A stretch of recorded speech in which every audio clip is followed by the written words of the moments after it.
বিএনপির ভারপ্রাপ্ত চেয়ারম্যান তারেক রহমান বলেছেন, এখন বক্তব্য ও কথা নয়, এখন কাজ করতে হবে। বিশাল কাজ আমাদের আছে।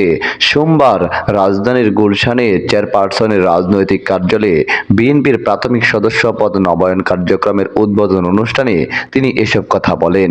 এতে লন্ডন থেকে ভার্চুয়ালি যুক্ত হয়ে উপস্থিত ছিলেন তারেক রহমান। তারেক রহমান নিজে সদস্যপদ নবায়ন করে কার্যক্রমের উদ্বোধন করেন।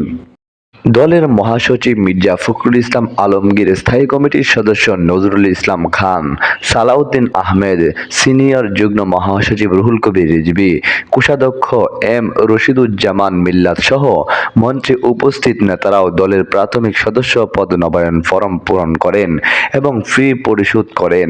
নেতাকর্মীদের উদ্দেশ্যে তারেক রহমান বলেন, যে উৎসাহ, উদ্যোগ এবং দেশপ্রেম নিয়ে শত গুম এবং খুন, অত্যাচার ও নির্যাতনে আমরা স্বৈরাচারের বিরুদ্ধে দমে যাইনি। আমরা আমাদের দলের লক্ষ নেতাকর্মীকে নিয়ে স্বৈরাচার মুক্তির আন্দোলনে ঝাঁপিয়ে পড়েছিলাম। ঠিক একইভাবে আসুন দলকে পুনর্গঠিত করার জন্য আজ থেকে কাজ শুরু করি। তিনি বলেন, আমরা দৃঢ়ভাবে বিশ্বাস করতে চাই, আমরা ইনশাল্লাহ জনগণের সমর্থন পাব। জনগণের সমর্থন পাওয়ার পরে দেশকেও আমাদের পুনর্গঠন করতে হবে।